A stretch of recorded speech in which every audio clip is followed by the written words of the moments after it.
This truck, as well as a lot of them in the whole mud truck scene, has really evolved a lot over the last couple of years. A lot of the trucks have. And one of the big steps in the evolution of those trucks is right there in the gear reduction. Now, these are two different transfer cases. Now, this one here, the first one we're talking about, it's from a 1-ton Chevy. Now, it's nice because it's actually somewhat compact and it's going to give you a 2-to-1 gear reduction. But when you get into bigger trucks like this and more exotic stuff, you're not going to have the right drive shaft angles for one thing. And sometimes the 2-to-1 gear reduction isn't enough. Right. Then, if you want more gear reduction, you go to this and you take this big military case right here and you get that off of those military 6x6s, the same place you're going to get the axles off of. Your donor truck. Yeah, you chop these up and you put it in there and you make this up. That gives you another 2-to-1 right there. So now you've got 4-to-1, which could be good depending on the tire. You've got no adjustability. That's one of the issues. The other issue is, look at all this mass and all this weight, and you've got to get this up into there, right? Now, these guys are actually mating these two gear reduction boxes together, front and back, underneath this truck. So when you stretch it all out, you're looking at, well, the back of the transmission is about here. And so you got to go to about another 4 feet.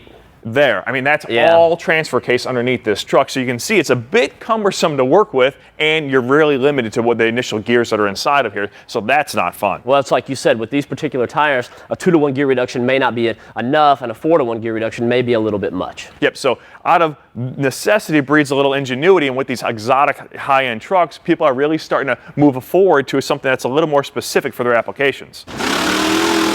This is the SCS drop transfer case. It's the next step in the evolution for this truck, and it's a step that a lot of guys with trucks like this are taking as we speak, and they're doing that because there's a lot of advantages to running this drop box. Now, the obvious, first of all, is the physical dimension. Now, this transfer case will replace all of that you see on the ground over there. That's 1,000 pounds worth of transfer case. This is 90 pounds. That takes up 4 feet. This takes up 13 inches. And you know what? This, believe it or not, is stronger than all of that. So right there, it's kind of a no-brainer. I know as a racer, you like the tunability, man. Yes. That's the big deal for you. But let's take a look at how this whole thing works, too, while we're talking about this. Okay, here's your input coming in right up on the top. This will spin.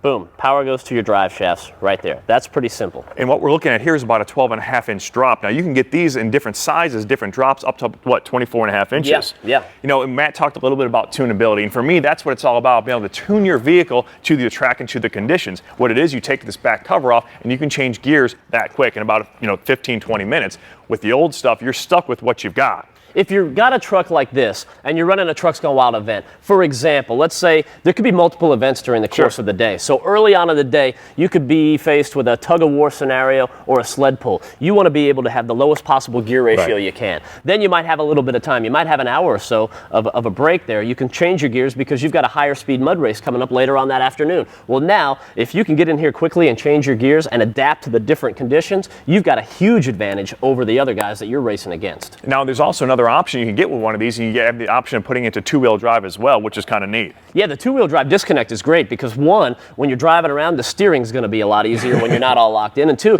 like me, you can just drive around and wave and party with everybody. Yeah, I don't want to be jumping the thing. I just want to drive around and have fun. That's what it's all about. You can whip donuts, do burnouts. There's a lot of fun stuff you can do in 2-wheel drive. But that being said, I think it's just about time to get this in that. Yeah, absolutely, man. It's a heck of a beast.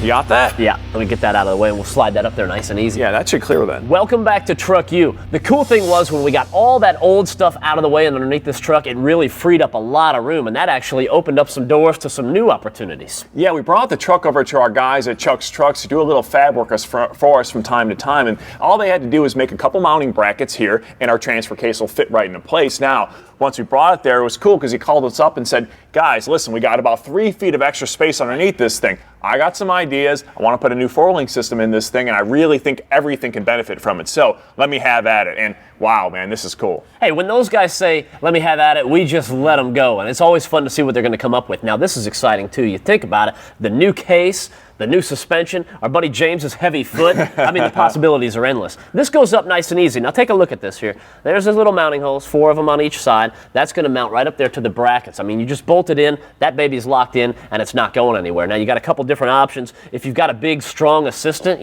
like assistant. Yeah, you're coming around. See, he's learning. Actually, he can hold it up, and then you could just bolt it in. But we're not going to do that. You can also fab up a little thing here for the jack, and that'll hold it into place. But with 2 people, one guy can hold it, one guy can jack it up, and we'll slide it right in. You know, his assistant's doing all the work.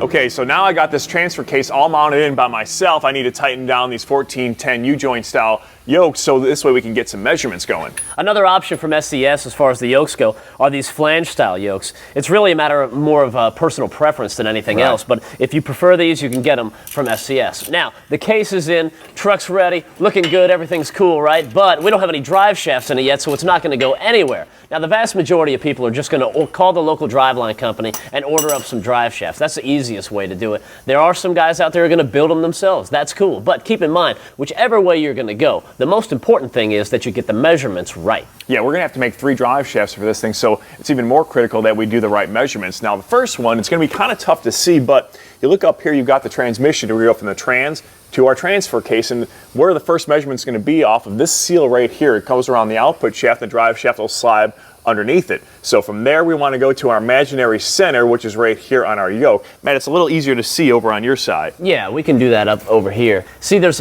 a couple different ways that you can actually mess this up. If you're just not paying attention or getting a little careless, or the phone rings and you forget something, it happens to the best of us. Don't worry about it. But you can kind of mess this up, and here's how some people might do it. If you take the measurement like from this top corner on the yoke and it's spun up like that, and you accidentally go down to the bottom corner of the flange, your numbers can come back a little bit screwy, and you want to keep them all on the level. So you can turn this, just a nice idea, find your center line right back here. You got that tape measure? Yeah, right here, bud. All right, cool, thanks.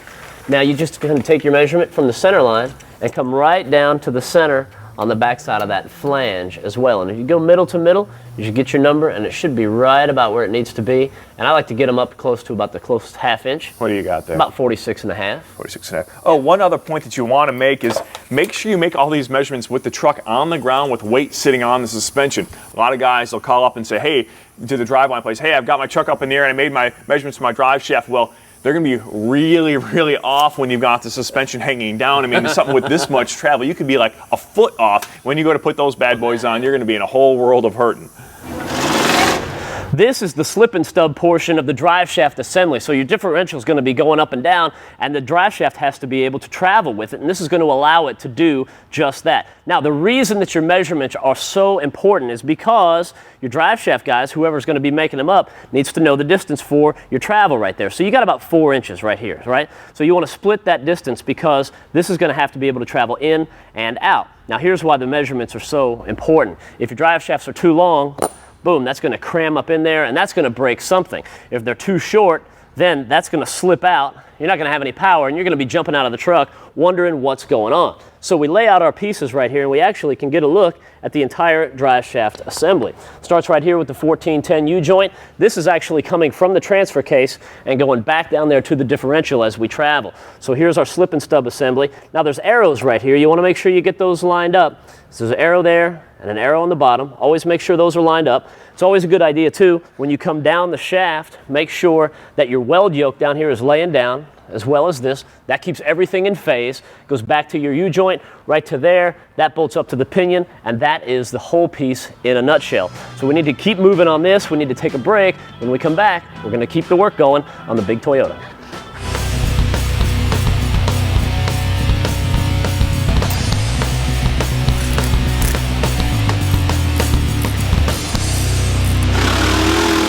One of the last things we want to do to this truck while we have it here in the shop is actually take a look at where the fuel tank is mounted back there, because currently the way that it is, it's up on these L brackets right there, and it's not being supported anywhere on the frame. All the support is right there on the welds. It's held up real good so far, but think about this. The truck is designed to jump, so if he hits a car stack and goes flying 10 or 12 feet in the air, which he's done, and it comes crashing down, heavy things want to shift around a little bit. You want to make sure they're in there good and secure. Now, this is a 16-gallon fuel cell, and your fuel is about 8 pounds per gallon, so that's over 130 pounds, so it's a lot of weight, and there's no baffles inside of it, so yeah, it's sloshing around inside there. And think about this is the most extreme of conditions, so this thing's really taking a beat, and the last thing you want is to have fuel cell come loose or crack, and the only way you were going to tell is there's a big ball of fire underneath there, which is not good for anyone. So after I got done mounting that transfer case by myself, Matt took a nap, and I went ahead and made some new brackets here.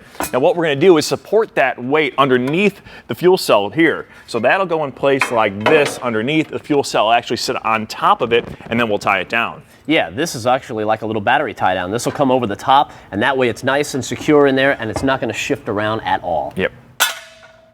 All right, so our rear mounting bracket is done. I finished notching this out here, and what we're trying to do is make clearance for the pickup for the fuel cell, which is underneath. So that's out of the way. The other thing I had to do was notch out these holes, and you see I had to egg them out a little bit, but that'll be fine because we're still going to use the mounting bracket we had before, the angle iron. It's still a good piece. We're just kind of adding to it a little bit. So the fuel cell picks up, and that slides in place right there.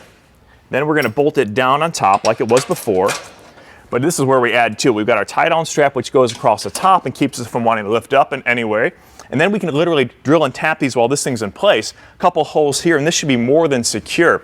I gotta tell you, I'm pretty excited because Matt's gonna be taking this thing out to one of his events, and I am dying to find out how that gearbox works out. It'll be some pretty cool stuff.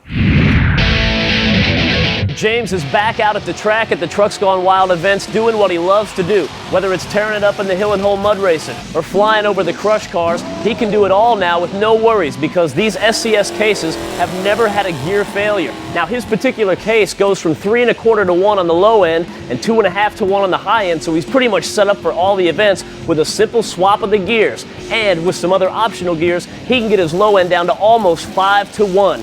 James is hooked up, and this is going to help him steal the show.